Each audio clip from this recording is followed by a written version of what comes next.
कोई इश्यू नहीं है। एक बार ये कंप्लीट हो जाए, उसके बाद मैं आपको देता हूँ, ठीक है? तो फंडामेंटल ओके वाला पार्ट कवर हो जाएगा, उसके बाद मैं आपको पीपीटी दे दूँगा, ठीक है? हाँ, ये जो पढ़ा रहे आप, ठीक है।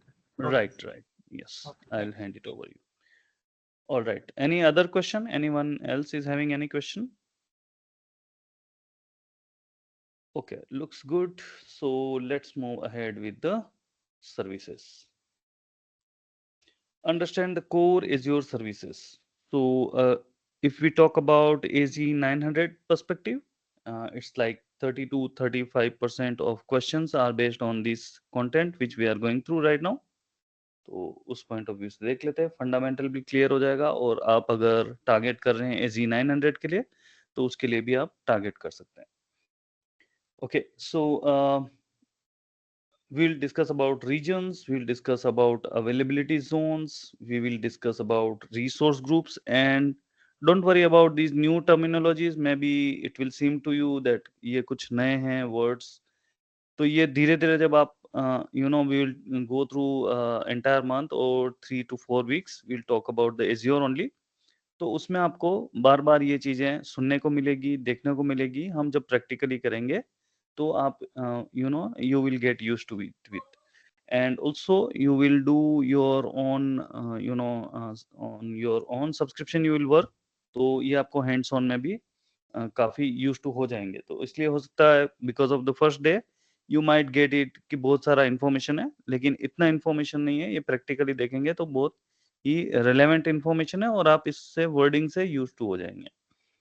Okay, so we'll understand about the regions. So this is one concept here. Another is like availability zone. Next one is resource groups and Azure Resource Manager. And then we'll talk about the benefit and uses of it. And then जो core services है, जो core products होते हैं Azure के, जो कि हम ज़्यादातर इंटरव्यू के पर्सपेक्टिव में भी काम आते हैं और रियल वर्ल्ड सिनेरियो में भी, जहाँ पे भी आप Azure अगर एडमिन का जॉब टारगेट करते हैं, तो वहाँ पे भी काम आते हैं। वो कौन-कौन से हैं? तो पहली हमारी टाइप ऑफ सर्विस होती है या ग्रुप ऑफ कंपोनेंट्स होते हैं, वो है कंप्यूट। तो कोई भी कंप्यूट रिलेटेड अगर सर्विस है, तो वो इस कैटेगरी में फ़ॉल करेगी। जैसे कि वर्चुअल मशीन हो गया, वर्चुअल मशीन स्केल सेट हो गया, ऐप सर्विस हो गया या कोई फंक्शन हो गया। So anything which is related to compute और compute related power, then it will fall under this category. Second one is like networking. अगर कोई नेटवर्क से रिलेटेड कोई सर्विस अगर एज़्योर ऑफर कर रहा है या हम कॉन्फ़िगर करना चाहते हैं, तो this will fall under this category. And some of the example like virtual network हो गया, commonly being used, load balancers, VPN gateways and application gateway, CDN, content delivery network. तो ये कुछ एग्जांपल हैं नेटवर्किंग के। ठीक है, then under storage category, so storage services भी एज्योर प्रोवाइड करता है। तो उसमें ब्लॉब स्टोरेज हो गया, डिस्क स्टोरेज हो गया, फाइल स्टोरेज हो गया और archive storage. So these are some of the example. We will go in the detail for each and every service. We'll next 3 weeks we'll create it, we'll see how we can configure, how what is the blob service, what is the disk storage, what is the file storage, and hands on पूरा कुछ हम देखने वाले हैं। ठीक है, then next is the database services. तो commonly ये 4 चीज़ें ही होती हैं। किसी भी अगर एनवायरनमेंट में आप काम करेंगे, आपको पहला कंप्यूट मिलेगा, दूसरा उसका नेटवर्क और उससे रिलेटेड सिक्योरिटीज़ कॉन्फ़िगर करनी होगी। तीसरा आपको उससे related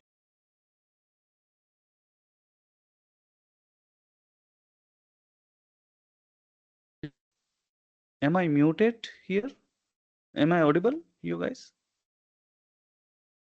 Anyone can sir. confirm, Yes, please? sir, you are Yes, All audible. right. yes, sir. Yeah, you All are right. audible Thank now. you. I think by mistake I was muted by anyone or admin or something happened. Looks like. Anyways. All right. So ये सारी services हमें इसमें मिलेगी।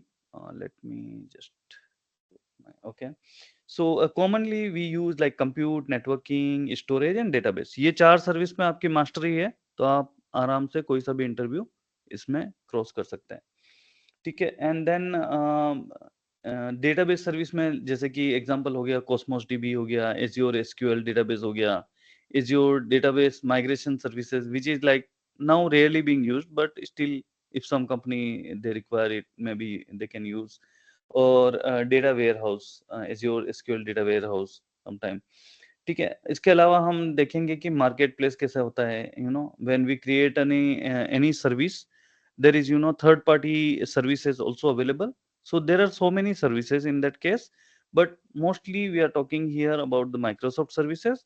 But if we, let's say, if we want a machine or any resource to be created with the pre-configured stuff, then we can go for the marketplace and we can buy that. तो वो भी rent वाला ही model होता है, but there is some vendor involve in it, so third party we can use this services. फिर आता है अपना solutions available on Azure. So जैसे आईओटी डिवाइसेस होती है, तो आईओटी आपका उसमें आप यूज कर सकते हैं. उसके फंडामेंटल या उसका आईओटी हब करके, एक आईओटी सेंट्रल करके एक स्टफ होता है, वो यूज कर सकते हैं. So these are some of the services which are related to IoT. And then big data and analytics के लिए आपने अगर ये एनालिटिक्स या बिग डेटा से रिलेटेड अगर आपको कुछ करना है, तो उससे रिलेटेड आपको एसक्यूएल डेटा वेयर हाउस मिल जाएगा, उसमें आप कर सकते हैं. एचडी इनसाइड यूज कर सकते हैं, डेटा लेक एनालिटिक्स आप यूज कर सकते हैं. तो ये कुछ एक सर्विस इससे रिलेटेड है. फिर उसमें एआई से रिलेटेड कुछ आपको मिल जाएंगी, जैसे कि एज्योर मशीन लर्निंग सर्विस है, या there is ML studio as well, तो ये आप यूज कर सकते हैं. फिर आपको सर्वरलेस कंप्यूटिंग से रिलेटेड काफी सर्विसेज मिल जाएंगी, जिसमें एज्योर फंक्शन एक की है. ठीक है, दूसरा आपका लॉजिक एप्स है, यस नो टाइप और एप ग्रिड है. तो ये कुछ एक एग्जांपल हैं सर्विसेज के. We'll go through, when we go with the practical, we will understand it more detail. तो इनके बेनिफिट्स और कुछ जनरल आउटकम्स हम एजी 900 के पर्सपेक्टिव में देख लेंगे. देन कुछ मैनेजमेंट टूल है, जैसे कि एज्योर CLI है, command line interface stands for CLI. ठीक है, तो ये हम इंस्टॉल करना भी देखेंगे, प्रैक्टिकली इसमें कमांड्स चला के भी देखेंगे, वो सारा कुछ देखेंगे. देन पावर शेल कैसे यूज करना है, उसको क्या कौन सा टूल इंस्टॉल करना है, कैसे इंस्टॉल करना है.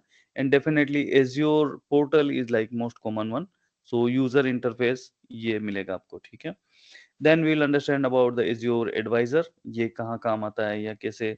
तो एज्योर में प्री बिल्ट एडवाइजर है, जो कि आपको कॉस्ट के पर्सपेक्टिव में, परफॉर्मेंस के पर्सपेक्टिव में आपको कुछ ना कुछ एडवाइस देता रहेगा. And these are free of cost service. So ये कुछ एडवांटेज इसमें मिलता है.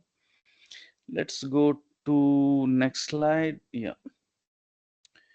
So what is Azure Cloud Service? अगर हम एक क्वेश्चन फ्रेम करते हैं या इंटरव्यू के पर्सपेक्टिव में भी अगर हम देखते हैं कि Azure Cloud Service क्या होती है, ठीक है, तो जनरली अगर हम let's say if it is being asked in the interview, तो हम लोग इसको ऐसे डिफाइन कर सकते हैं कि Azure Cloud Service is an offering from Azure and specifically designed for hosting web applications. ठीक है, ये पहला इसका हो गया. लाइक जैसे कि आपके बैकग्राउंड प्रोसेसिंग एप्लीकेशंस भी हो सकती है इसमें, वेब एप्लीकेशंस भी हो सकती है. ठीक है, लाइक डीबी सर्विसेज भी हो सकती है. ठीक है, इंफ्रास्ट्रक्चर सर्विस जो वर्कलोड होता है, जैसे वर्चुअल मशीन, वो भी आप इसमें होस्ट कर सकते हैं. So it's like hosting provider on large scale with various services available in it. तो cloud service in Azure is like container. तो इसको लिटरल मीन में नहीं लेना है, इट्स लाइक प्लेटफॉर्म भी बोल सकते हैं इसको, कंटेनर भी बोल सकते हैं. It's like like GCP and AWS also like having bunch of services in it. Same way Azure is also having group of services, or it's providing some services, or third party services on the same platform. ठीक है, तो Azure is a platform, you can say in simple words. ठीक है, तो main जो काम होता है Azure का, वो होता है कि आपका वेब एप्लीकेशन को रन करना. अगर जो एंटरप्राइज लेवल कंपनीज हैं, या even medium companies and small companies, they target for to the Azure to host their application. तो प्राइमरी जो ऑब्जेक्टिव होता है किसी भी क्लाउड सर्विस का, to host their web application. Maybe these web application may be for internal use, or maybe these are publicly available. तो वो कोई भी सिनेरियो हो सकता है, तो उसको हम वेब रोल बोलते हैं, अगर ऐसा कोई उसके लिए हम यूज कर रहे हैं. और अगर बैकग्राउंड प्रोसेसिंग के लिए, जैसे डॉक्यूमेंट्स मैनेजमेंट या ऐसा कुछ काम के लिए हम यूज करते हैं, तो उसको वर्कर रोल बोलते हैं. ठीक है, and every cloud service created from Azure provides you DNS names. तो कोई भी क्लाउड सर्विस हम बनाएंगे, जैसे वर्चुअल मशीन भी बनाएंगे, या हम स्टोरेज अकाउंट बनाएंगे, डेटाबेस बनाएंगे, तो उसमें एक उसका होस्ट नेम मिल जाएगा या उसको डीएनएस नेम मिल जाएगा, जो कि आपका आईपी के साथ में रिजोल्व हो जाएगा। ठीक है, तो उसको आप यूज कर सकते हैं। हम प्रैक्टिकली इसमें देखने वाले हैं कि डीएनएस कैसे काम करता है और इसमें कैसे यूज होने वाला है। बट जो टेक्निकल बैकग्राउंड से नहीं है उन लोग के लिए सिंपल ये है कि ये एक नेम एड्रेस है जो आप टाइप करते हैं एड्रेस बार में, और वो आपकी सर्विस को अवेलेबल कराता है। ठीक है, तो डोमेन नेम सर्विस करके इसका फुल फॉर्म होता है। तो this use to translate from the IP to the domain name. ठीक है, तो इस तरीके से आपका ये एड्रेस आपको मिल जाएगा हर सर्विस जो आप क्रिएट करेंगे एज्योर के अंदर। ठीक है, एंड एज्योर सब्सक्रिप्शन के बारे में कुछ बताया हुआ है, यहाँ देख लेते हैं। Contains any number of cloud service, कोई भी number of cloud service, because you are paying for service.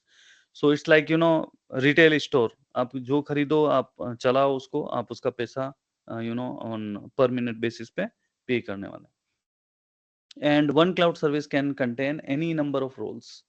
ठीक है, हर एक क्लाउड सर्विस, जैसे आपने ऐप सर्विस लिया, आपने डेटाबेस सर्विस लिया या आपने वर्चुअल मशीन लिया, तो जो भी आप सर्विस बाय करेंगे उसके एन नंबर ऑफ रोल्स, कोई भी नंबर ऑफ रोल्स आप उसमें कर सकते हैं। Means roles is like group of permissions. Role और कुछ नहीं है, जैसे हम नॉर्मली बोलते हैं रोल्स एंड रेस्पॉन्सिबिलिटी, अगर हम लेमैन के टर्म में बोलें तो रोल्स एंड रेस्पॉन्सिबिलिटी आती है। तो रोल्स क्या होता है? Set of permissions, set of authority, इस तरीके से आप मान सकते हैं। सो bunch of permissions are called role. Each role can run any number of instances. ठीक है, उसमें उनकी कॉपीज बन सकती है, जैसे वर्चुअल मशीन वाला रोल है। ठीक है, तो उसमें आपके बंच ऑफ इंस्टेंसेस आप बना सकते हैं on which actual application executes. ठीक है, to develop an application cloud service roles aware we need Azure SDK. अगर आपको कोई डेवलपमेंट वाला पार्ट करना है, जो कि हम इसमें कवर नहीं करेंगे, हम लोग कवर करेंगे इसमें एडमिनिस्ट्रेशन वाला पार्ट। तो अगर एजियोर रिलेटेड अगर आप कोई डेवलप कर रहे हैं या उससे सर्विस से रिलेटेड, तो एजियोर डेवलपर करके एक सर्टिफिकेशन होता है। और अगर तो उस केस में Azure SDK software development kit use किया जाता है। ठीक है, this is just for our information, we are not going to use it. Using Azure SDK, one can create cloud service type of the, project from tools such as Visual Studio. तो ये basically like .NET developer या you know for these people, this is just the information for us. And what is the main role of Azure Cloud Service? तो इसका main काम क्या होता है वो देख लेते हैं। By creating cloud service आप क्या कर सकते हैं? You can deploy multi-tier web application. So multi-tier web application means उसमें अलग अलग रोल को हम डिफाइन कर सकते हैं। जैसे एक वर्चुअल मशीन वेब सर्वर का काम करेगा, दूसरा वर्चुअल मशीन एप्लीकेशन सर्वर का काम करेगा, तीसरा वर्चुअल मशीन आपका डेटाबेस सर्वर का। तो इस तरीके से आप अलग अलग रोल अलग अलग मशीन को दे सकते हैं। And then second objective or main role here is defining multiple roles to distribute processing and allow flexible scaling of your application. ठीक है, तो प्रोसेसिंग कैसे अलग अलग हो गई, जैसे कि आपने 3 वर्चुअल मशीन बनाए। जैसे आपको छोटा सा एग्जांपल बना के दिखा देता हूँ कि ये वेब वर्चुअल मशीन है और ये आपकी एप्लीकेशन वर्चुअल मशीन है। ठीक है, तो इसको ऐप बोल देते हैं और ये आपका डीबी। सो ये एग्जांपल कहीं पे भी आपको अगर आप माइंड में रखेंगे तो आपको पता चलेगा कि 3 टीयर एप्लीकेशन कैसे चलता है। ठीक है, तो this is like typical example. तो हर एक वर्चुअल मशीन का है, तो हर एक वर्चुअल मशीन ही है, लेकिन they are playing different role, right. तो उस केस में ये हो गया कि आप इसमें अलग अलग processing means you are distributing the processing for different role, right? Roles to distribute processing.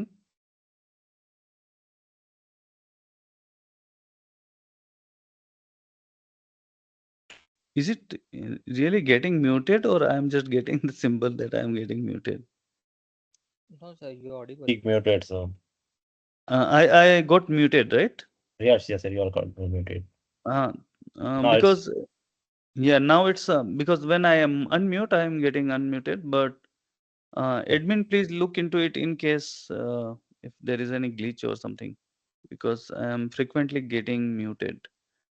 All right, actually, so the second time you are getting muted, no? That's all. yeah. Second time I got automatically without pressing any button, I am getting muted. So I am wondering what I is think happening. someone has muted your line. Yeah, or maybe on the Teams, maybe it's mute all system is there or something which is muting everyone together. Exactly. So looks There's like an option. Fine. yeah, fine, no This issues. can. Let's continue with this. So here we are processing it. Basically each virtual machine is playing different role. तो हमें ये देखना होगा कि हम virtual machine same set बना रहे हैं लेकिन वो अलग अलग रोल प्ले कर रही है. अभी स्केलिंग में कैसे मदद करेगा? Because we can scale anything here because we have different role. अगर हमें लगता है कि हमारा वर्चुअल मशीन स्ट्रगल कर रहा है विद एप्लीकेशन सर्विस, तो जैसे एप्लीकेशन वाले अगर टीयर में हमें प्रॉब्लम आ रहा है तो हम इसको स्केल कर सकते हैं. जैसे हम एडिशनल एक वर्चुअल मशीन और ऐड कर सकते हैं या इसको अ, हम स्केल अप कर सकते हैं. ठीक है, वर्टिकल स्केलिंग कर सकते हैं जिसमें कि इसकी साइज हम बढ़ा सकते हैं या फिर उसमें एडिशनल स्केल आउट कर सकते हैं जिसमें कि हम नंबर ऑफ वीएम्स बढ़ा सकते हैं. तो ये दोनों काम हम ईच टीयर में कर सकते हैं. This is what this sentence is saying, that we can scale our application as per our requirement. Maybe अगर हमें लगता है कि डेटाबेस सर्विसेज में हमें प्रॉब्लम आ रहा है तो हम इसको स्केल अप कर सकते हैं या स्केल आउट कर सकते हैं जैसा भी हमें रिक्वायरमेंट है. और अगर हमें लगता है कि कोई से भी या वेब टियर में कोई इशू आ रहा है तो उसको स्केल आउट या स्केल अप कर सकते हैं. तो this decision we can make depending on this. So this is what the key role or key benefit of having cloud service.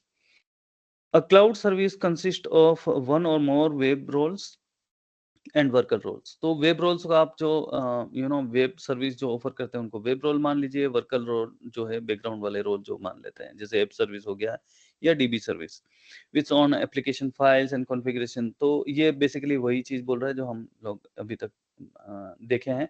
Azure website and virtual machines also enable web applications on azure. ठीक है. All right, so the main advantage of cloud services is to ability to support more complex multi-tier architecture. ठीक है, तो ये इसका main advantage है. हम इसको कंसिडर कर सकते हैं कि क्यों हम क्लाउड यूज करने वाले हैं. ठीक है. All right, so let's go next slide here. Name the services which are used to manage resources in Azure.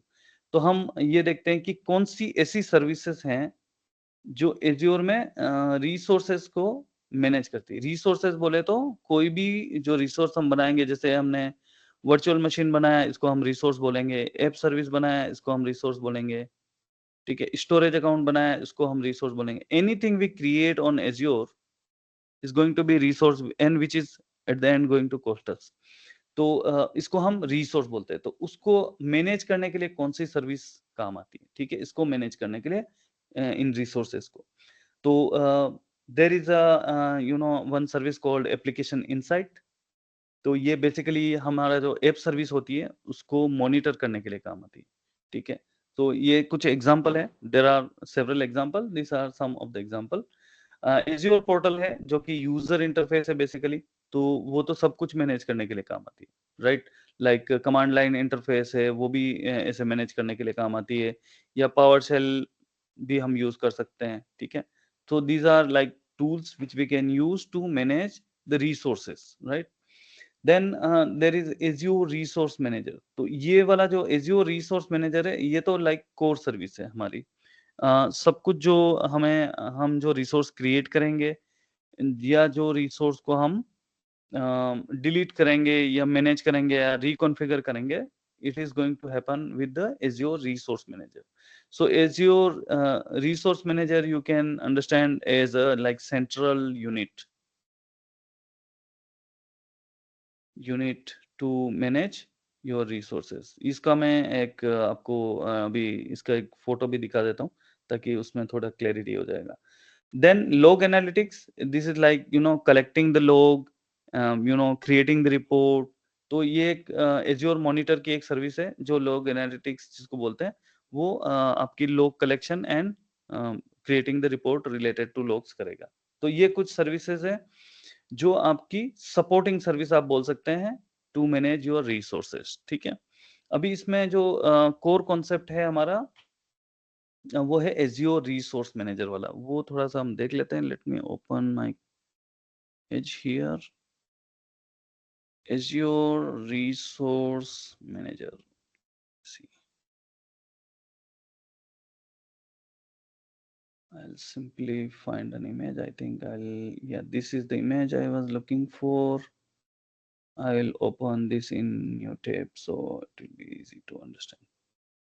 तो ये बेसिकली Azure रिसोर्स मैनेजर अगर आप देखते हैं तो it is like in the centre. इसमें आप ऑथेंटिकेशन करेंगे तो वो भी Azure रिसोर्स मैनेजर पे ही होने वाला है।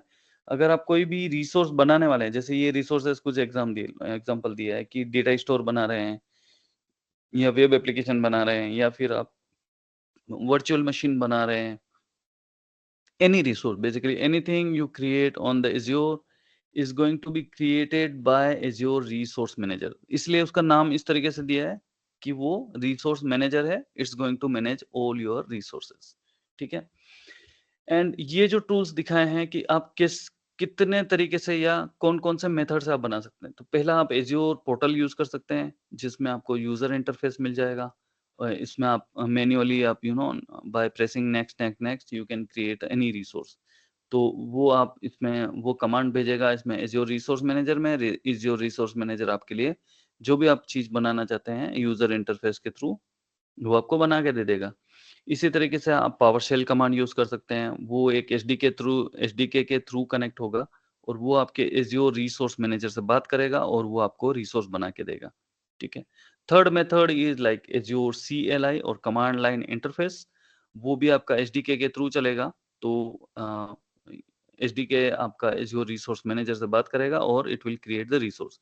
कोई सा भी मेथड यूज करो, काम वही होना है, right? You can even create और delete or whatever, you can execute it using any of these thing। And REST API or REST clients, basically if you want to create your own system to manage this, so ये developers REST clients use करेंगे और वो resource manager से बात करेगा और वो resource को create modify जो भी आपको manage करना है वो आप इसको करके कर सकते हैं। ठीक है, so this is how so this is like central unit to manage your all the resources on the Azure। ठीक है, Azure रिसोर्स मैनेजर आपको इस तरीके से याद रखना है। ठीक है, so this is like core component for managing this and these are like supporting services like UI हो गया, Azure portal हमने देख लिया, application हो गया। तो कुछ एक एग्जांपल है, there are several more things but ये कुछ basic examples है। What are the three main components of the Windows Azure platform? ठीक है, अभी Azure प्लेटफॉर्म के पर्सपेक्टिव में हमें तीन मेन कौन कौन से कंपोनेंट्स हैं। ठीक है, तो हम ये देख सकते हैं, पहला कंपोनेंट है हमारा कंप्यूटर सर्विस। ठीक है, तो जो भी हम कंप्यूटर सर्विस या कंप्यूटर रिलेटेड जो कोर सर्विस है उसको हम कोर कंपोनेंट मान सकते हैं। सेकंड है स्टोरेज, क्योंकि अगर कंप्यूटर सर्विस कहीं कैलकुलेशन या कुछ हो रहा है तो स्टोरेज में आपका जैसे इमेजेस आप स्टोर कर रहे हैं या वीडियो फाइल्स आप स्टोर कर रहे हैं या आपका कोई डेटा है you know text word whatever power point, तो आप स्टोरेज सर्विसेज यूज कर सकते हैं। और तीसरा वहाँ यहाँ पे थोड़ा सा गलत दिया है, वो है हमारा डीबी सर्विस, डेटाबेस सर्विस। तो हम इसमें रिकॉर्ड्स ऐड कर सकते हैं। ठीक है, तो इस तरीके से हमारे तीन कोर सर्विसेज हम कंसिडर कर सकते हैं। Now we understand about the Azure resource manager। Resource का मतलब भी हमें समझ आ गया कि कुछ भी बनाते हैं हम Azure पे वो दैट इज कॉल्ड रिसोर्स। ठीक है, जो कि हमें कुछ सर्विस ऑफर करता है। इस तरीके से हमें ये कुछ बेसिक या फंडामेंटल हमारा क्लैरिटी हो गया। ठीक है, any question related to this before we move ahead? Anyone is having any doubt, any question related to this? I can No, take sir. it before. Yeah, all good? Or anyone was saying something? Because I cannot see all together, that's why it's the four hello page is hello sir. hello। हाँ जी। Sir जब means actually services का part चालू होगा हम्म। तो sir major focus practical पे होगा ना? Means अभी वो पूरा जो थ्योरी पे चल रहा है हाँ, जैसा। ये आपका 2 दिन और चलेगा बस। ये जो स्लाइड है मेरा 60 पेज का है, शायद 50 या 60 पेज का है। इसमें आपका फंडामेंटल क्लियर हो जाएगा। So it's going to be maybe next 2 days, that's it, and then we will start with the practical। Okay sir. और सर प्रैक्टिकल ऐसा रहेगा ना? मीन्स सर्विसेज ऑन बोर्ड आप दिखा रहे हो डैशबोर्ड डायरेक्ट हाँ हाँ, राइट राइट राइट। का। तो यस उस यस पर ही आप एक्सप्लेन करोगे ना, पीपीटी हाँ को ज्यादा प्रेफरेंस नहीं रहेगा ना? No no no no there will not be any PPT इस ये जो अपना फंडामेंटल वाला कोर्स हो जाएगा विद इन दिस वीक उसके बाद में मैं कोई पीपीटी यूज ही नहीं करना हूँ okay I sir, will thank you not be so much. using I will not be using any PowerPoint presentation. I will be using the official Microsoft documentation so आप लोग उसको एक्सेस कर सकते हैं okay sir, because sir ठीक है interview को वो ऐसा बहुत हेल्पफुल रहेगा, डायरेक्ट राइट डैशबोर्ड से राइट राइट राइट नहीं कोड मैं वर्ड का मेरा ऊपर जो हो जाएगा you sir. Know the teaching style with me is मैं आपको फर्स्ट वीक में इसलिए कर रहा हूँ क्योंकि हो सकता है कुछ लोग नॉन टेक्निकल बैकग्राउंड से आते हैं तो उनके लिए वो वर्ड्स बहुत कंफ्यूजिंग हो जाता है अगर मैं डायरेक्टली उनको उस पर दिखाने लग जाऊं तो वो कॉन्सेप्ट ही उनको क्लियर नहीं होगा that's what the reason first week I am keeping for the fundamental and that is going to be on the ppt rest I am going to work with the Microsoft documentation and the hands on ठीक है okay sir, Subham thank you you. have any question yes sir. yes please sir अभी इसके लिए Linux कितने required है? Linux का इतना requirement नहीं है बेसिक अगर 5-7 कमांड आपको आते हैं काफी है these are more than enough okay sir, मतलब हम विंडोज पे भी कर सकते हैं ना?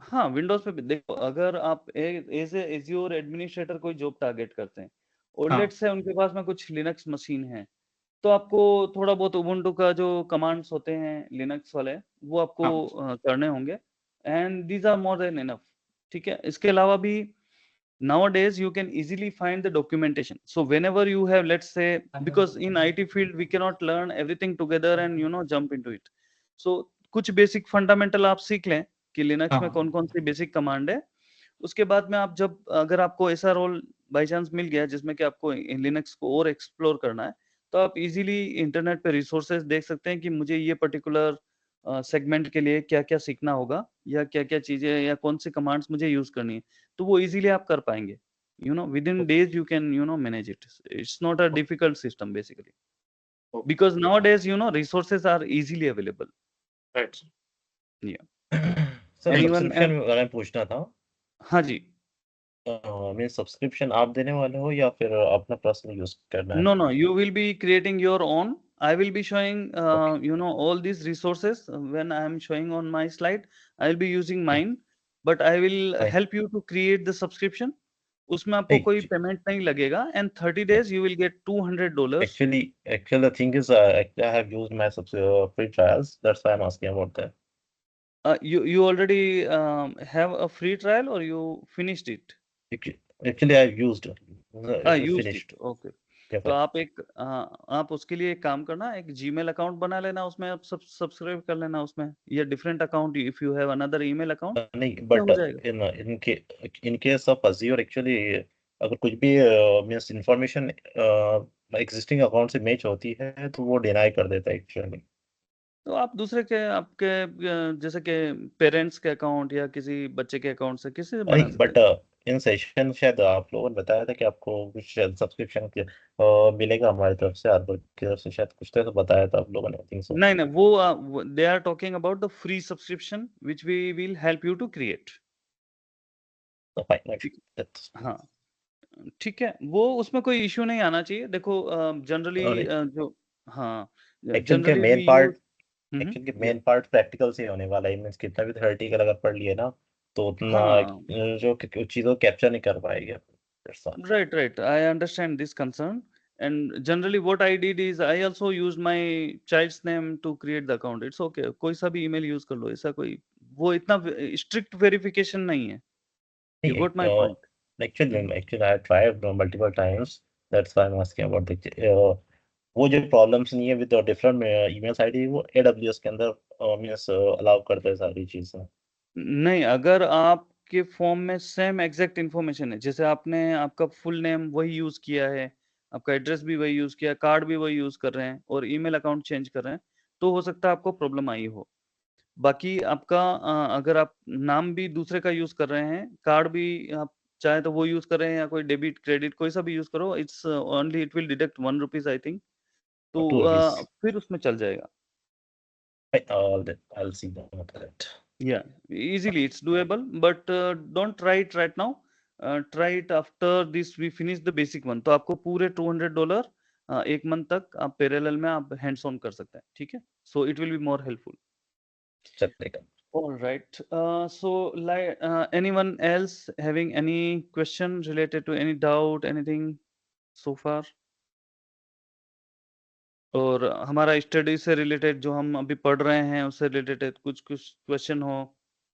However, I have clarified that next week onwards, or maybe by once we finish this, theoretical part, we will start with hands-on practical, and I will help you to, subscribe to this service. तो आपको easily 30 days का एक window मिल जाएगा जिसमें आप $200 तक आराम से खर्च कर सकते हैं। All right. So I think it's clear to everyone. Let's move ahead. हम अब डिस्कस करते हैं कि एज्योर में जियोग्राफी या रीजन या अवेलेबिलिटी जोन ये क्या कॉन्सेप्ट है। तो ये कुछ कोर कॉन्सेप्ट है और ये definitely these are going to impact the cost of these services, ठीक है। तो इन्होंने जो एज्योर ने डिवाइड कर रखा है, उनके जो डेटा सेंटर्स हैं उनको मल्टीपल जियोग्राफी में डिवाइड कर रखा है। जैसे कि यूएसए या अमेरिका के जो कॉन्टिनेंट है, तो कॉन्टिनेंट समझ लीजिए आप इसको। तो उसमें जियोग्राफिकली इन्होंने डिवाइड कर रखा है कि अमेरिका में जो भी है वो एक जियोग्राफी हो गई, दूसरी यूरोप में हो गए, तीसरा एशिया पैसिफिक में हो गए, मिडिल ईस्ट में हो गए और अफ्रीका में। तो ये कॉन्टिनेंट से हो गए बेसिकली। तो हर कॉन्टिनेंट को उन्होंने ग्रुप टुगेदर कर रखा, उनको वो जियोग्राफी कॉल करता है, ठीक है। It's like discrete market typically containing 2 or more regions that preserve data residency and compliance boundaries. तो इन्होंने इसको कर रखा है कि जैसे अमेरिका से रिलेटेड उनका इंफॉर्मेशन है तो उसको उन्होंने कंप्लायंस के साथ में सेट कर रखा है। यूरोपियन यूनियन के कुछ रूल्स बने होते हैं तो उन्होंने उस कंप्लायंस में कर रखा है। एशिया पैसिफिक के कुछ रूल्स हैं या मिडिल ईस्ट के कुछ रूल्स हैं। तो इस तरीके से उन्होंने जियोग्राफिकली अलग अलग मल्टी रीजन का एक ग्रुप बना रखा है जिसको ये जियोग्राफी कॉल करते हैं, ठीक है। And these are like different market targeting, क्योंकि हर कंट्री के अलग रूल्स होते हैं, हर एरिया के कुछ rules, set of rules they have to follow, otherwise वो उनको काम नहीं करने देंगे वहाँ। तो इन्होंने जियोग्राफी में उसको बांट रखा है। Next thing is like under the geography they have region, जैसे कि नॉर्थ यूरोप हो गया, वेस्ट यूरोप हो गया। जैसे यूरोप इज वन जियोग्राफी, उसमें ये अलग अलग रीजन का एग्जाम्पल दिया है। जैसे इंडिया में भी उन्होंने इसी तरीके से कर रखा है, ठीक है। तो वेस्ट इंडिया हो गया, साउथ इंडिया हो गया और सेंट्रल इंडिया, 3 रीजन उन्होंने इंडिया के भी कर रखे हैं। Then the region is like geographical area on the planet containing least or at least but potentially multiple data centers, ठीक है। तो हर एक रीजन में कम से कम एक तो हो गई या एक से ज्यादा भी हो सकते हैं, ठीक है। अगर कोई छोटा रीजन है तो उस केस में वो एक डेटा सेंटर बनाएंगे इनिशियली, उसके बाद में उसको ग्रो अप करेंगे जैसे उनकी डिमांड बढ़ती जाती है वैसे, ठीक है। And that are nearby and network together with low latency network, ठीक है। माइक्रोसॉफ्ट अपना खुद का नेटवर्क मेंटेन करता है, तो वो अपने जो रीजनल डेटा सेंटर है उनको आपस में कनेक्ट करके उनको उनकी बैंडविड्थ या उनकी हाई अवेलेबिलिटी इंश्योर करता है, ठीक है। Next thing is availability zone. तो हर एक पहले तो हमें जियोग्राफी है, जियोग्राफी के अंदर हमारा रीजन है। रीजन आप यूं मान लीजिए जैसे कि अगर कॉन्टिनेंट है तो कॉन्टिनेंट के अंदर कुछ एरियाज उन्होंने डिवाइड कर रखे हैं, ठीक है। वो रीजन हो गए आपके। हर रीजन के अंदर एक या एक से ज्यादा डेटा सेंटर हो सकता है, ठीक है। अब हर एक रीजन के अंदर अवेलेबिलिटी जोन बना रखे हैं उन्होंने, ठीक है। अब अवेलेबिलिटी जोन को आप मान लीजिए कि कम से कम एक डेटा सेंटर तो है ही है, हर एक जोन में एक एक डेटा सेंटर मान लीजिए। तो किसी में अगर किसी रीजन में आपके 3 अवेलेबिलिटी जोन है, जोन 1, जोन 2 एंड जोन 3, तो उस केस में कम से कम एटलीस्ट 3 डेटा सेंटर हो गए। तो availability zones are physically separated data centres, ठीक है। तो ये 3 डेटा सेंटर आपके इस रीजन में हो गए within an Azure region. Each availability zone is made up of one or more data center. तो हर एक जोन में कम से कम एक तो हो गई। तो आप इसको इस तरीके से सोच सकते हैं कि अगर एक रीजन है आपका, कोई अगर लेट्स से अगर कोई पावरफुल रीजन नहीं है जहाँ पे इनको बिज़नेस नहीं मिल रहा है, तो कम से कम एक ज़ोन तो होगा ही उसमें। एक ज़ोन में कम से कम एक डेटा सेंटर तो होगा, ठीक है? तो ये मिनिमम उनका मीन्स लेआउट होगा और इसमें मल्टीपल हो सकते हैं definitely each reason can have multiple zones, zone 2, zone 3 ऐसा हो सकता है और हर एक ज़ोन में भी मल्टीपल डीसी हो सकते हैं या डेटा सेंटर हो सकते हैं, ठीक है? Second data centre, 3 data centre. So depending on the demand and supply वाला रूल है, उस हिसाब से वो अपना डिटर्मिनेशन या अपना डिसीजन लेते हैं कि कितने हमें ज़ोन या कितने डेटा सेंटर एस्टेब्लिश करना है। ठीक है, availability zones are physically separated with the data center within the Azure region. Each availability zone is made up of one or more data centers equipped with the independent power. तो वो अलग अलग क्यों बनाते हैं ताकि उसकी पावर जैसे कि फॉर एग्जांपल ले लेते हैं एक मुंबई में बना रखा है तो एक यू नो जैसे बेंगलोर में बना लिया इस तरीके से सेपरेटेड है एक हैदराबाद में बना लिया तो इस तरीके से उनका क्या है पावर सप्लाई रीजनल सप्लाई अगर इम्पेक्ट होता है तो एक अगर बंद भी हो जाता है तो दूसरा चलता रहेगा तो to ensure the availability second है कि उसकी कूलिंग सिस्टम वगैरह ये डिफरेंट होती है अलग अलग जगह पे अलग अलग तरीके की होती है तो उसकी कूलिंग भी इंश्योर होती है उसकी नेटवर्क अगर आईएसपी से ले रखा है तो उनके इंटरनेट सर्विस प्रोवाइडर्स भी अलग अलग हैं तो to ensure everything is independent from each other कोई भी चीज डिपेंडेंट ना हो उसके लिए वो थोड़ा सा डिस्टेंस पे बनाते हैं अलग अलग data centre now next thing is like this is like physical up to here next चीज आती है आपके पास में अवेलेबिलिटी सेट तो अवेलेबिलिटी सेट क्या होता है वो समझ लेते हैं comprise of update and fault domain ठीक है तो ये बने होते हैं अपडेट और फॉल्ट डोमेन के साथ तो इसको हमें आगे समझना है लेकिन let's understand about this so let me just explore it here I will show you Azure data center regions.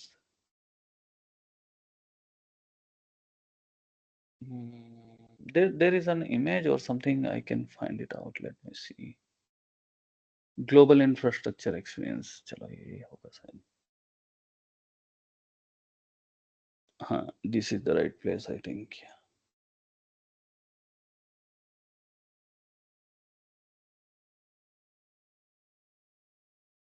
ये देखिए ये इनके इन्होंने नाइसली पुट किया है together. I think I'll put on 12 no.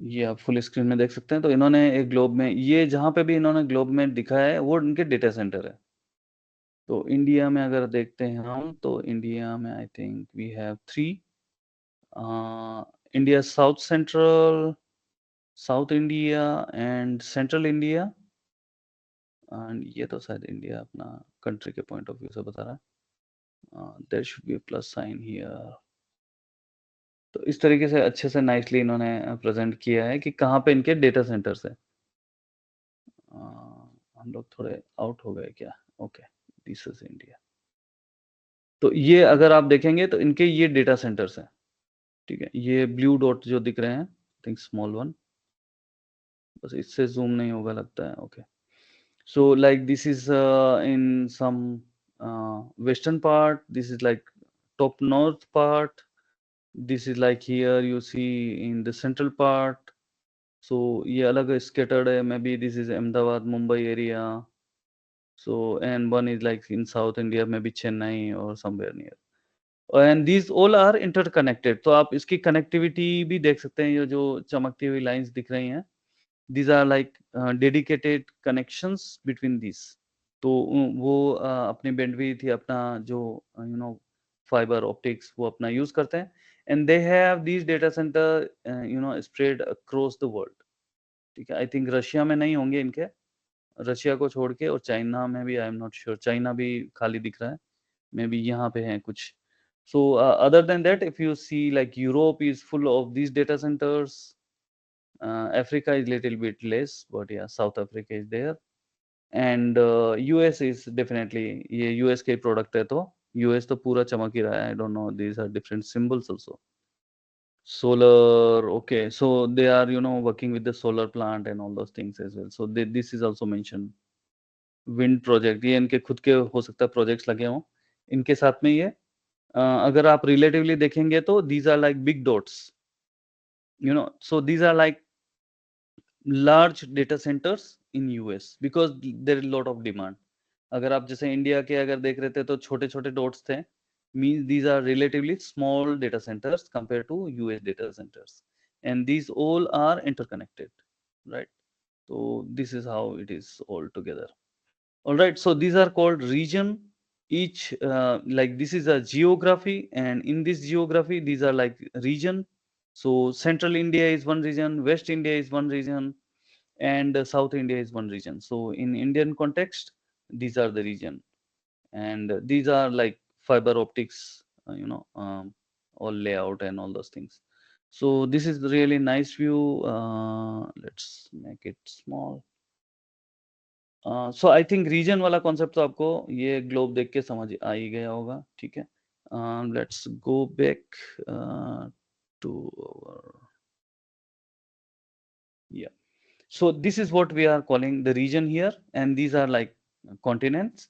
Now availability zone, these blue dots, the small dots were the availability zone basically. तो अगर आप उस पर्सपेक्टिव में देखें तो वो जो ब्लू वाले छोटे डॉट्स थे, हर रीजन में 2 या 3 डॉट थे, और यूएस के कॉन्टेक्स्ट में ये ज़्यादा थे, इंडिया के कॉन्टेक्स्ट में हो सकता है थोड़े कम थे। तो depending on the demand and वो उस हिसाब से उनका इन्वेस्टमेंट सेटअप करते हैं, ठीक है? All right, so then these three concepts are clear. Now we'll talk about availability set, ठीक है? Availability set comprise of update and fault domain. तो ये हम देख लेते हैं ये क्या चीज होती है, availability set and update domains and fault domain. Update domain, when a maintenance event occurs, the update is sequenced through update domains. ठीक है, तो आपने बीच में रिसेंटली हमने एक एयरपोर्ट सिस्टम का आउटेज कुछ फेस किया था in US. It was prominent, I think it was huge, but India में भी कुछ फेस हुआ था। तो वो सब इनका अपडेट डोमेन की गलती की वजह से हुआ था बेसिकली। सो उसमें ये हुआ था कि इन्होंने अपडेट रिलीज कर लिया था और वो अपडेट में ग्लिच था, and all the system went down because of that. So जिन जिन जिन सिस्टम पे अपडेट प्रोसेस हुआ था वो सारे सिस्टम वो ग्लिच की वजह से स्टक हो गए थे। So here, but happily is happy ending is that there was no impact on the Azure services, क्योंकि Azure में ये अपडेट का प्रॉब्लम नहीं हुआ था, क्योंकि ये क्लाइंट को दिया जाता है अपडेट कब करना है, ये डिसीजन क्लाइंट के पास होता है। So this is what the availability set is. तो आप अवेलेबिलिटी सेट में ये सेट कर सकते हैं कि आपका अपडेट कब रन करेगा और कौन से वाले मशीन पे कब रन करेगा, तो उसमें आपकी सर्विस डाउन नहीं होगी, ठीक है? जैसे आपकी कोई वेब सर्विस है, उसमें 3 वर्चुअल मशीन है आपके पास में, और तीनों let's say these are web servers, तो आप उसमें ये सेट कर सकते हैं कि अपडेट अगर रिलीज हो रहा है माइक्रोसॉफ्ट से, so it's going to be updated on let's say Monday for virtual machine 1, Tuesday for virtual machine 2। तो अगर कोई ग्लिच आता है तो आप उसको स्टॉप कर सकते हैं, at least your service will not B impacted on that. So this is what the this is what is called the availability set, and this is what update related machines, these are grouped together, and these are called update domains. Update domains क्या है? Group of machines which are getting update together. उसमें host machine भी हो सकती है और उसमें आपकी वर्चुअल मशीन भी हो सकती है। मैं आपको दूसरे एक इमेज से समझाता हूँ। Then next is the fault domain. Fault domain provides for the physical separation of workload across different hardware in the data center. तो इसको हम क्या करते हैं ना कि इसको let me just include one slide if I can include it here. कौन सा slide है अपना? 24 number if I'm not wrong. Let me just include, maybe I can insert one slide here. Yeah. Insert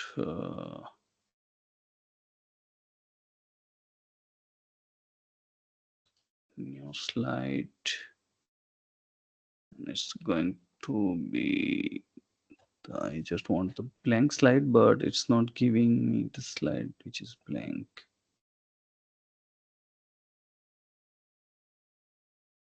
Okay,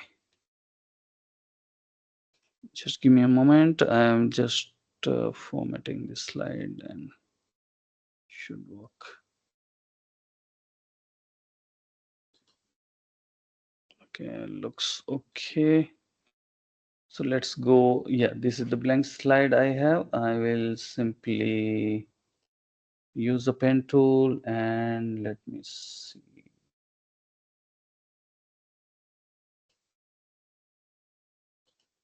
okay, तो हम बात कर रहे हैं अपडेट डोमेन की, right? Update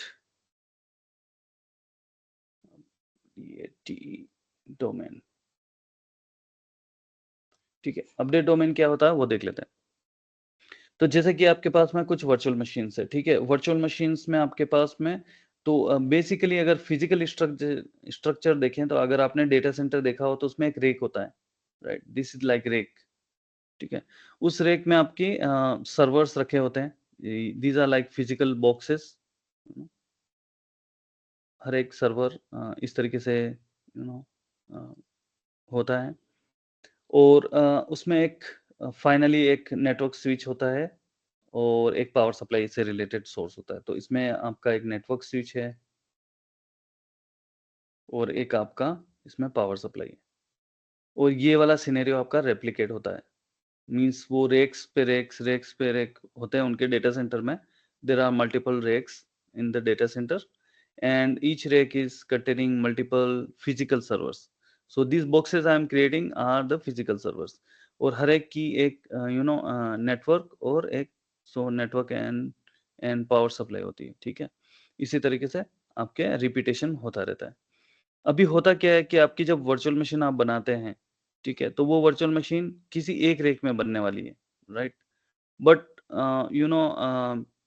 your machine will have the surety that once it fails or anything happens, it is still have another copy. So या अगर आपकी वर्चुअल मशीन, जैसे हम ये मान लेते हैं कि ये एक फिजिकल सर्वर है, this is like physical server, ठीक है। ये फिजिकल सर्वर है आपका और इसके अंदर हंड्रेड्स ऑफ मशीन चल रही हैं आपकी वर्चुअल मशीन्स, ठीक है, जिसमें आपका वर्चुअल मशीन भी इसके अंदर चल रहा है, ठीक है। अगर ये VM1 है, एक वर्चुअल मशीन आपका लेट से इस वाली रैक पे चल रहा है, ठीक है, जिसमें VM2 है आपका, ठीक है, और एक वर्चुअल मशीन आपका लेट से इसमें चल रहा है तो जिसमें VM3 है। तो ये तीनों फिजिकल रैक अलग-अलग हैं, इनकी नेटवर्क और पावर अलग-अलग है, ठीक है। So basically when I am talking about network and power is like power supply, इनका सोर्स अलग है। हो सकता है उनके पास में 3 फेज कनेक्शन हो, तो एक फेज से पावर इसको आ रही है, एक फेज से पावर इसको आ रही है, एक फेज से पावर इसको आ रही है, तो 3 फेज का उनको एडवांटेज मिल जाता है। या 3 डिफरेंट पावर सप्लाई प्रोवाइडर होंगे तो वो उनको एडवांटेज मिल जाएगा। तो अगर एक से पावर सप्लाई कट ऑफ हो जाती है या कुछ उनको इश्यू आ जाता है तो still you have other racks running. तो अभी इस आपके केस में ये हो गया, आपका ये वर्कलोड है जिसमें virtual machine 1, virtual machine 2 and virtual machine 3 working together is and these are running your website, right? ये आपकी वेबसाइट को रन कर रहे हैं मिलके। तो उस केस में क्या हो गया कि अगर माइक्रोसॉफ्ट ने जैसे ये मान लेते हैं कि ये विंडोज वर्चुअल मशीन है और माइक्रोसॉफ्ट ने इन पे अपडेट रिलीज किया, ठीक है। तो इसमें अपडेट डोमेन बने होते हैं। अपडेट डोमेन वो होते हैं कि वो अपडेट को शेड्यूल करते हैं। तो जैसे कि ये वाली मशीन जो है आपकी अपडेट डोमेन UD1 कर देता हूँ। अपडेट डोमेन 1 का पार्ट है। ये एक ग्रुप मान लो जो एक साथ अपडेट होने वाली मशीन्स का ग्रुप है। ये वाली जो मशीन है वो UD2 का मान लेते हैं पार्ट, ठीक है। और ये वाली जो मशीन है वो UD3 का मान लेते हैं, ठीक है। There is nothing to do with the separation of the hardware. यहाँ पे UD1 में हो सकता है ये वाला सर्वर है, साथ में ये वाला सर्वर है, इस तरीके से अलग-अलग हो सकता है। और UD2 वाले में आपका what is happening here, zoom हो गया है, कंट्रोल माइनस होगा क्या? ओके। सो यहाँ पे आपका UD2 वाला है पार्ट, ठीक है, इस तरीके से। तो सब मिक्स मसाला होता है, मीन्स UD3 का भी एक सर्वर यहाँ पे है। इस तरीके से आपके अलग-अलग अपडेट डोमेन। जब अपडेट डोमेन 1 वाली मशीन्स पे कोई अपडेट रिलीज हो गया तो these are going to be updated together. So इस फिजिकल मशीन में जितने भी वर्चुअल मशीन्स हैं they are going to be updated together, इस मशीन में जो भी हैं वो updated together, and but other like these were not be impacted. तो अगर कुछ प्रॉब्लम आ गया अपडेट में तो these are still safe, this will be continue working like as if nothing happened, right, this will be working.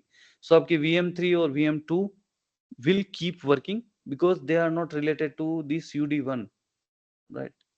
Maybe let's say VM3 is related to UD2 for example, ऐसा ले लेते हैं, या फिर आपके UD3 के साथ में कोई और मशीन या VM3 इस तरीके से रिलेटेड है, तो या लाइक zigzag है, तो उसमें ये श्योरिटी मिल जाती है आपको कि आपकी कोई ना कोई मशीन आपका सर्विस रन करती रहेगी।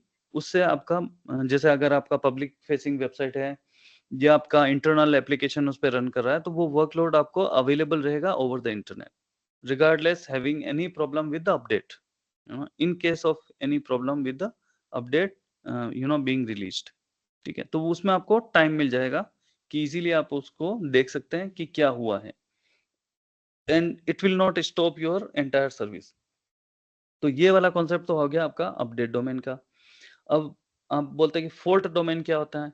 Second concept was the fault domain. So let me see if I go back.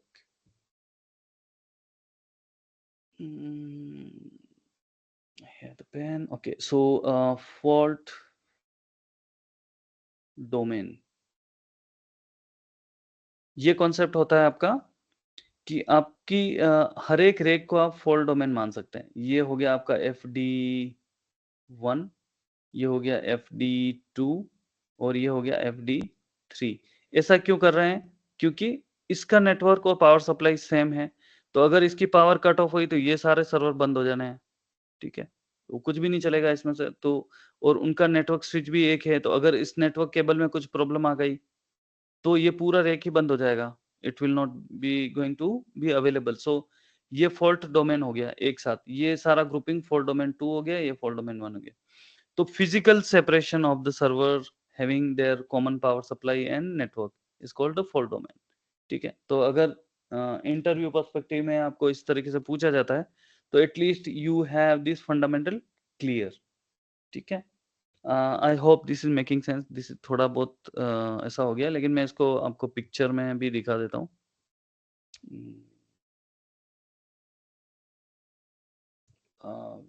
Availability sets azure, आपको मैं पब्लिक रिसोर्स पे ही ज्यादातर दिखाऊंगा ताकि आप गूगल करके उसको देख सकते हैं, ठीक है। यहाँ पे जो हमने डिस्कस किया है, या लाइक दिस वन, ये हमने डिस्कस किया है open in new tab and then will go here. And देखो आपने इसने इसी तरीके से एक्सप्लेन किया। ये रेक मान लीजिए आप, ये रेक है, तो ये अपडेट जोन डोमेन 0 है, उसमें कोई आपका लोड चल रहा है, और ये अपडेट डोमेन 1 है, ये अपडेट डोमेन 2 है। तो अगर अपडेट रिलीज होगा तो ये वाला इम्पैक्ट होगा, ये दोनों अलग टाइम पे अपडेट होने वाले हैं, तो ये एक साथ तीनों अपडेट नहीं होने वाले हैं, ठीक है। तो इस तरीके से ये सेपरेशन है। एंड ये फॉल्ट डोमेन है, मीन्स ये रेक का पावर सप्लाई और नेटवर्क सेम है, ये वाले रेक का पावर सप्लाई एंड नेटवर्क अलग है, इसका अलग है, इस तरीके से समझाया है इसने, ठीक है। I think there are better images may be, let me see. ये वाला इमेज काफी कॉमन है एंड पॉपुलर है, तो इसको मैं ओपन कर लेता हूँ। तो ये आपको आई थिंक माइक्रोसॉफ्ट डॉक्यूमेंटेशन में भी देखने मिलेगा। फॉल्ट डोमेन, तो ये आप सर्वर रेक मान लीजिए fault domain, and the fault domain 1, fault domain 2, ठीक है। इसमें आपके वर्चुअल मशीन्स ऐसे दिखाए हैं, but these are definitely running on the physical machines. तो ये सर्वर रेक्स हो गए। सर्वर रेक में अगर आप VM1 देखते हैं तो वो पार्ट है अपडेट डोमेन 1 का। तो आप जैसे आपकी ये सारी वर्चुअल मशीन है जो आप यूज कर रहे हैं, जैसे कोई बहुत ही बड़ा वेबसाइट चल रहा है आपका जिसमें मल्टीपल मशीन्स की जरूरत है, और हर एक मशीन अलग अलग रेक में चल रही है, ठीक है, because these are part of availability set. तो अपडेट डोमेन 1 का पार्ट देखते हैं आप, तो ये वाला मशीन है, और अपडेट डोमेन 1 का पार्ट आपका ये वाला मशीन है। तो अगर कुछ ग्लिच आ गया अपडेट में तो ये वाला मशीन बंद हो जाएगा और ये वाला मशीन बंद हो जाएगा। Still you have so many machines available, तो आपकी वेबसाइट डाउन नहीं होगी। सेकंड, अगर आपका जैसे पूरे रेक में प्रॉब्लम आ गया तो VM1 एंड VM4 डाउन हो जाएगा, और VM2 VM5 तो 4 still you have available. May be there is any issue with the power supply or network connectivity. In that case, your all fault domain will go down, but still it will not impact because you have remaining 4 machines serving. और जैसे कि update और fault domain दोनों में एक साथ issue आ गया, तो जैसे हम मान लेते हैं कि चलो अपडेट डोमेन 1 में इशू आ गया और साथ का साथ फॉल्ट डोमेन 0 में भी इशू आ गया, तो ये पूरी 2 मशीन आउट हो जाएंगी और ये वाली मशीन भी आउट हो जाएगी, तो भी आपके पास 3 मशीन्स ऐसी होंगी जो आपकी वेबसाइट को सर्व करेगी. So this is how it will work together. Okay, so this is like concept of this having. अभी मैं इसको बैक लेता हूँ. Let me see. Yeah, so we were on this slide, and this thing like availability set comprise of update and fault domain. ठीक है, वो जो हमने इमेज में देखा वो एग्जैक्ट चीज ये बोल रहा है कि इसको हम अवेलेबिलिटी सेट बोलते हैं, और अपडेट डोमेन किसको बोलते हैं, जिसमें एक साथ अपडेट होने वाले हैं. ठीक है, these are like is update is in sequence through the update domains. तो अपडेट डोमेन 1 में फर्स्ट रिलीज होंगे, उसमें होने के बाद में अगर सक्सेसफुल होंगे तो अपडेट डोमेन 2 में होंगे, इस तरीके से. और फॉल्ट डोमेन हम server physical separation of the workload across different hardware in the data centre, तो बेसिकली डिफरेंट रेक्स. ठीक है, तो ये इस तरीके से. अगर ऑल टुगेदर हम हायरार्की देखते हैं इसमें, तो it looks like that we have geography on the top level, which are like continent you can assume, and then we have region, so these are like you can call maybe country or section of country, like India के case में 3 region है हमारे पास. और then we have availability zone. तो availability zone आपके हो गए data centers. ठीक है, each availability zone can have 1 or more data centers.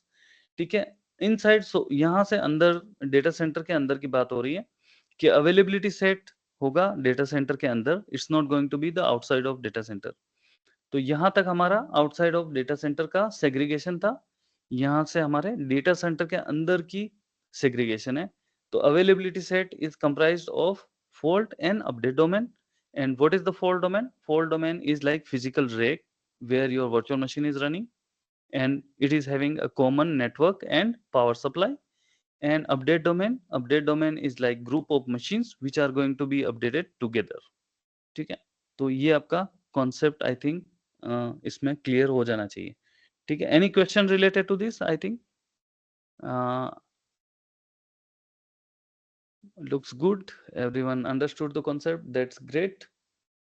Let's see what we have next. Okay, so here जो हम रीजन की बात कर रहे हैं, तो each region is having its own pair, but like here we will not be able to view in our services.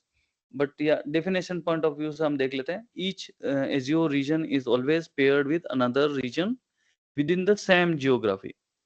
ठीक है, जैसा कि इन्होंने एग्जांपल दिया है कि यूएस वाला जियोग्राफी हो गया, तो उसमें वो एक दूसरे से पेयर्ड होते हैं.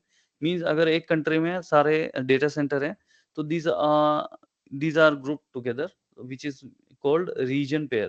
तो इंडिया के केस में 3 रीजन है, तो 3 of 3 like west, south and central India are paired together, such as US, Europe, Asia, at least 300 mile away. तो हर रीजन वो बनाते हैं, तो उनकी पॉलिसी होती है कि 300 माइल का डिस्टेंस मेंटेन किया जाए. ठीक है, बिटवीन द रीजन. ठीक है, this approach allows for the replication of resources such as virtual machine storage across geography that helps reduce the likelihood of interruption due to events such as natural disaster, civil unrest, power outage, physical network outage.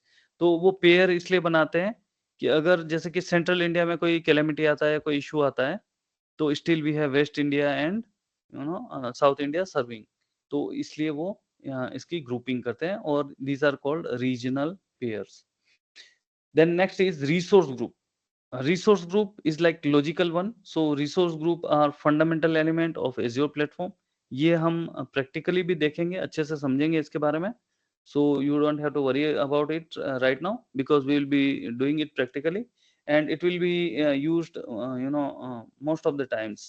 तो उस case में हमें अभी logically हम समझ लेते हैं ये क्या चीज है. तो resource group are fundamental element है. सबसे पहली चीज ये फंडामेंटल एलिमेंट है जो हम बनाएंगे, ठीक है, of the azure platform. Resource group is like logical container. It is nothing, just a logical container where we can group together or resources. तो अगर जैसे एक वर्चुअल मशीन बनाता हूँ, एक स्टोरेज अकाउंट बनाता हूँ, ठीक है, एक स्टोरेज अकाउंट बनाता हूँ और एक डेटाबेस बनाता हूँ, तो मैं क्या कर सकता हूँ, इन तीनों को एक लॉजिकल कंटेनर के अंदर रैप कर सकता हूँ. This is just a rapper, is called resource group. ठीक है. और इसका फायदा हमें ये मिलेगा, जैसे कि हमारे कुछ क्लाइंट्स हैं, तो हम क्या कर सकते हैं कि चलो क्लाइंट 1 के लिए हमने ये रिसोर्स बनाया, तो इसको हम रिसोर्स ग्रुप C1 दे देंगे नाम. और अगर हमारा दूसरा क्लाइंट है, उसके लिए कुछ और सेटअप बनाया है, जिसमें 2 वर्चुअल मशीन है फॉर एग्जांपल ले लो, एक स्टोरेज अकाउंट है, 2 डेटाबेस है, DB1, DB2 कुछ ऐसा है. तो इसके सारे रिसोर्सेज को हमने ग्रुप टुगेदर कर दिया और उसको C2 नेम दे दिया. तो इस तरीके से लॉजिकल ग्रुपिंग करने से फायदा हमें ये रहता है कि अगर हमें इससे रिलेटेड कॉस्ट कुछ देखनी है, या इससे रिलेटेड रिसोर्स यूटिलाइजेशन देखना है, या इससे रिलेटेड कुछ सपोर्ट सर्विसेज हमने दिए वो देखनी है, तो हम उसको सेपरेटली एनालाइज कर सकें. That's what the main use of having resource group, because this is not physical, this is logical, just grouping together all the resources for one particular reason. ठीक है. So all right, this is one. Then we have Azure Resource Manager, जो हमने previous slide में भी देखा था. Azure Resource Manager is a interface for managing and organizing cloud resources. तो ये basically big boss है, जो manager बोला जाता है. तो it's like manager of resources, simple. इसी से definition बन रही है. Azure Resource Manager, what it is? It's a manager of resources, simple. This think the resource manager as the way to deploy cloud resources. Anything, basically anything you do with the cloud resources, you are going to do it with the help of Azure Resource Manager in the background. तो जैसा define किया है वैसा ही इसमें है कि वो आपका रिसोर्सेस का मैनेजर है. There is nothing more than that. Okay.